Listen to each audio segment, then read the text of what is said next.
इसलिए इसको सरकार को कहते हैं अपराध मानसिकता के लोगों में गिरफ्त सरकार। अपने देश के लोगों की बात ना सुनना चाहे, जो अपने देश के लोगों की आवाज बंद करना चाहे, जो अपने देश के लोगों के सामने बंदूक या धारा 44 लगा के गिरफ्तार करे, प्रदर्शन ना करने दे, तो ऐसे अपराध मानसिकता के लोगों को देश पहचानता है और पहचान गया और उनकी पोल खुल गई है। इस इलेक्शन में उनको भगाना है। अपराध मानसिकता के लोगों को भगाओ और देश बचाओ। इस सरकार को चेतावनी देते हैं, ईवीएम हटाओ देश बचाओ। ईवीएम को हटाने के लिए हमारा संकल्प है। सरकार जो है अपनी ही नागरिकों पर एक तरह से हमला कर रही है, जैसे कि चीन के बॉर्डर पर होता है।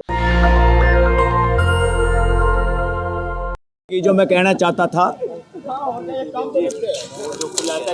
मैंने डॉक्यूमेंट पे भी लिखा था कि याद रखूं, हम सब साथी लेह में जो आंदोलन चल रहा है, सोनम वांगचुक जी जो भूख हड़ताल पे बैठे हैं इतनी ठंड में, और पूरे लेह के लोग उनके साथ हैं, पूरे देश के लोग उनके साथ हैं, हम उनके साथ हैं। हम उनके आंदोलन का समर्थन करते हैं, उनकी हर मांग का समर्थन करते हैं, और ये मैसेज वहाँ तक जाए सोनम वांगचुक जी तक, ताकि देश का मेन स्ट्रीम मीडिया तो दिखाएगा नहीं। वो एक सच्चे देशभक्त आदमी हैं और उनकी मांग बिल्कुल जायज़ है, और ऐसे आदमी को भी भूख हड़ताल करने पर उनको कोई पूछने वाला नहीं है। सरकार इसलिए इसको सरकार को कहते हैं अपराध मानसिकता के लोगों में गिरफ्त सरकार।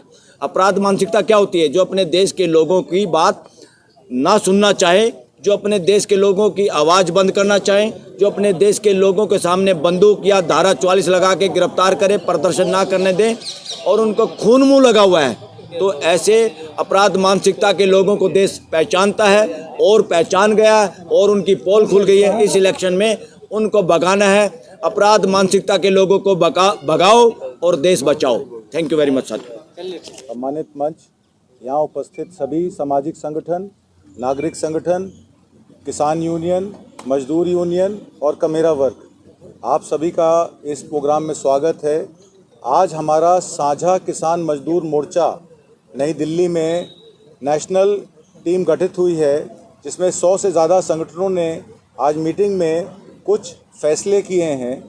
उन फैसलों को मैं पहले आपको सुना देता हूं और उन फैसलों के बाद मैं आपको आगे की रणनीति भी बताऊंगा। हमारा पहला फैसला है कि एमएसपी कर्जा मुक्ति रिवर लिंकिंग प्रोजेक्ट जो सरकार ने दिए हैं उसके खिलाफ, जो फॉरेस्ट कंजर्वेशन एक्ट है उसके खिलाफ, मनरेगा मजदूरों की 200 दिन का काम 700 रुपये दिहाड़ी, इस पे हमारी आम सहमति बनी है कि सभी मोर्चों पर जहाँ जहाँ भी वो मोर्चे बैठे हैं, चाहे वो शंभू में बैठे हैं, चाहे वो खनौरी में बैठे हैं, चाहे वो रामलीला में अपनी मीटिंग कल कर रहे हैं, उन सभी से ये निवेदन है कि इन मुद्दों पर हमारी लड़ाई साझा है और हम इस लड़ाई को लड़ेंगे। और पूरे भारत में सामाजिक संगठन और नागरिक संगठन और वंचित समाज के लोग, बहुजन समाज के लोग इस लड़ाई में हमारे साथ शामिल होने के लिए एकत्र हुए हैं। और हम इस सरकार को चेतावनी देते हैं कि अगर किसानों की, मजदूरों की, कमेरों की और वंचित समाज के लोगों की बात नहीं मानी जाती है तो हम इस सरकार के खिलाफ हल्ला बोलेंगे और इस सरकार को हराने के लिए पूरी शिद्दत कोशिश करेंगे। उसमें हमने ईवीएम पे भी अपनी एजेंडे में आज मीटिंग रखी और हमने सर्वसम्मति से फैसला किया है कि ईवीएम हटाओ देश बचाओ को हम नारा देंगे और किसान, कमेरा वर्ग, वंचित समाज और देश के सामाजिक संगठनों, चाहे वो वकीलों का संगठन हो, चाहे वो सामाजिक संगठन हो, सबके साथ खड़े हैं और ये लड़ाई हम और साझा करके, इसको पैना करके पूरे देश में लड़ेंगे। इसके लिए हमने अपनी मीटिंग में 2 कार्यक्रम तय किए हैं। पहला कार्यक्रम है कि हम लोग 23 तारीख को शहीद भगत सिंह के शहीदी दिवस पर ब्लॉक लेवल पर, जिले लेवल पर, गांव लेवल पर, तहसील लेवल पर, डिस्ट्रिक्ट लेवल पर, स्टेट लेवल पर पूरे देश में 500 जिलों में कार्यक्रम तय करेंगे और ईवीएम हटाओ देश बचाओ के हैशटैग के साथ हम एक ही बैनर के नीचे सभी सोशल जस्टिस वाले संगठनों के साथ, बहुजन संगठनों के साथ, दलित संगठनों के साथ, किसान का मेरा वर्ग अपनी कॉल देगा और एक ही बैनर के नीचे ये सारा काम होगा। उससे पहले जो आपने यहाँ 19 तारीख के प्रोग्राम की बात की है, एक दिन उपवास की, उस कार्यक्रम को आप जब तय कर लेंगे उस कार्यक्रम को हम अपनी राष्ट्र कार्यकारिणी में रखेंगे। वही बैनर के तले हम लोग एक दिन का पूरे दिन का जो है वो ईवीएम हटाओ, और उसमें हम लोगों ने एक और चीज़ तय की है कि हम उसमें मेमोरेंडम बनाएंगे, 2 मेमोरेंडम बनाएंगे।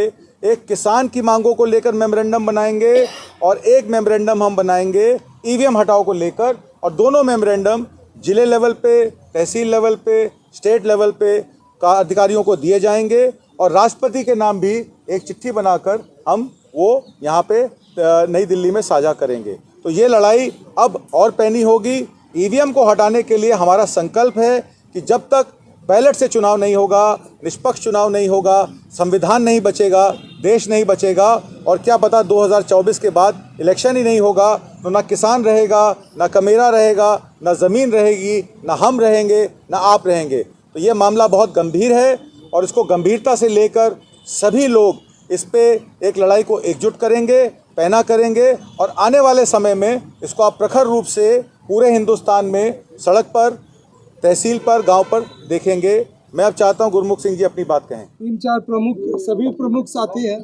मैं नाम लूंगा गुरमुख सिंह जी का, जसबीर भाटी जी का, गोपाल सिंह जी का, और गोपाल सिंह चौधरी, गोपाल सिंह चौधरी उत्तराखंड से, और आत्मजीत सिंह है। ये बात हुई थी हम लोगों की कि ये पूरे देश में 2-4 जो आंदोलन बड़े चल रहे हैं, और इस देश की सरकार जो है अपनी ही नागरिकों पर एक तरह से हमला कर रही है, जैसे कि चीन के बॉर्डर पर होता है, कभी ड्रोन से और हम चाहते थे कि तमाम लोग, चाहे वो हसदेव जंगल बचाने के लिए आदिवासियों का आंदोलन हो, यार कुर्सी और हो तो किसान आंदोलन हो, ईवीएम को हटाने का आंदोलन हो, सबने मिलके हमने ज़्यादा जोर जो है हमने ईएमपी दिया है कि ईएम हटाओ, देश बचाओ।